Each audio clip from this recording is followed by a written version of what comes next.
கர்த்தருடைய பரிசுத்த நாமத்திற்கு மகிமை உண்டாகட்டும். இந்த நாளிலும் கர்த்தர் நமக்கு தரக்கூடிய நல்வார்த்தை சங்கீதம் 128வது அதிகாரம் 1வது வசனம்.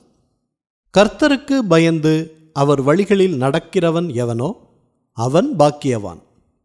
பிரியமானவர்களே, கர்த்தருக்கு பயப்படுதலே ஞானத்தின் ஆரம்பம். கர்த்தருக்கு பயப்படுகிறதுனால் மனுஷர் தீமையை விட்டு விலகுவார்கள். தீமையை விட்டு விலகுவதே செம்மையானவர்களுக்கு சமனான பாதை. தன் நடையை கவனித்திருக்கிறவன் தன் ஆத்துமாவை காக்கிறான் என்று வேதாகமத்தில் வாசிக்கிறோம். கர்த்தருடைய வழியில் நடக்க வேண்டும் என்று நினைப்பவர்கள் நிச்சயமாக கர்த்தருக்கு விரோதமாக எதையும் செய்ய மாட்டார்கள். அவருக்கு பயந்து தீமையை விட்டு விலகுவார்கள். அப்படிப்பட்ட பாக்கியவான்களாக இருப்பவர்கள் சந்ததி சந்ததியாக ஆசீர்வதிக்கப்படுவார்கள்.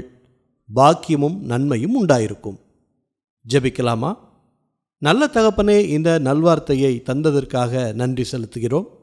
இன்றைய நாளிலும் நாங்கள் மட்டும் ஆசீர்வதிக்கப்படாமல் எங்களுடைய குடும்பத்தினர் அனைவருமே ஆசீர்வதிக்கப்பட வேண்டி ஜெபிக்கிறோம்.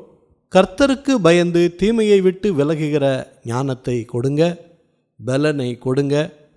எங்களுடைய ஜென்ம சுபாவங்களான கோபம், வைராக்கியம் போன்ற குணங்களை எங்களிடத்தில் இருந்து எடுத்து போடுங்க. எங்களுடைய வளர்ச்சிக்கு தடையாய் இருக்கக்கூடிய காரியங்களை எடுத்து போடுகிறோம். அது எங்களுடைய சந்ததிக்கும் தடையாய் வராதபடிக்கு நாங்கள் இந்த நேரத்தில் ஜெபிக்கிறோம்.